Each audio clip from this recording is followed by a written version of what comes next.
them. They're not set up against each other like Freud's ego, say, and the superego, or Rousseau's noble savage against the demonic oppression of the state. It's like the state can be oppressive and so can your superego. But fundamentally, what you're trying to do is to put the prophetic voice in alignment with the law. And then I would say, and this is so cool too, because I really believe this is true.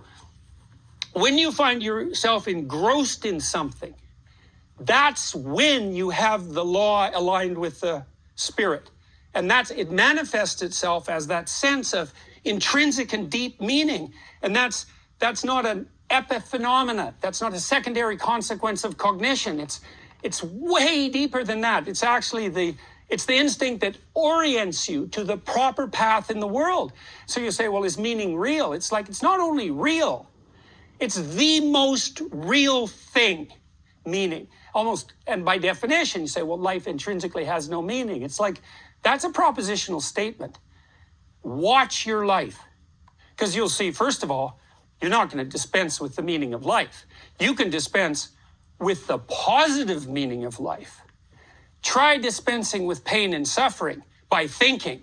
Good luck with that. That is not going to happen. So if people say life has no meaning, what they really mean is life has no transcendent meaning beyond misery, anxiety, and suffering, because they certainly haven't freed themselves from that with their nihilism. And then the next question would be, well, that's still a powerful argument. Maybe the fundamental reality of life is suffering and misery. Well, then you watch your life as like, when are you not like that? What are you doing? How are you acting? How are you speaking? What are you engaging in when that self-conscious horror of mortality that drives you to nihilism and vengefulness disappears? Well, you could say that's a flash of the kingdom of God in some real sense.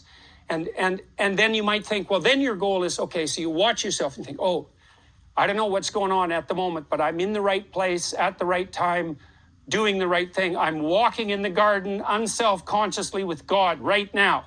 Why? What did I do? What did I do right? Maybe that happens like it's just a flash.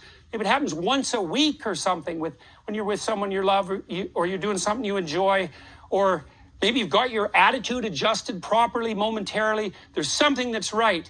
And then that's when you want to have that humility and the open eyes to think, aha, something here is right. I'm in the right place. What did I do right? What did I do right? Or what did I stop doing wrong? And then I suppose in some sense, the purpose of meditative practice is this. And then you want to learn to expand that. Can I be here more often? And then you might think, could I be there all the time? And then you might think, could I be there all the time? And while I'm there, to discover something within that was even better that I could do the same thing with. And then could I repeat that? And so you could say, well, in some sense, the kingdom of God is the place where you are when you're walking unself-consciously with God in the garden, but at the same time, you're dreaming up a better garden that has within it the seeds of a better garden yet, and that there's no end to that. And so that's like a sequence of mountaintops, right, that has no peak.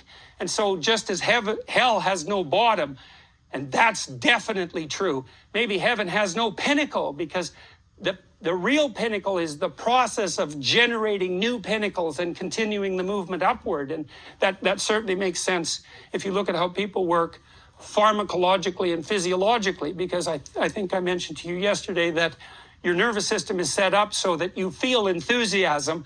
That's to be filled with the Spirit of God. Creative enthusiasm would even be better when you see yourself moving towards a valued goal.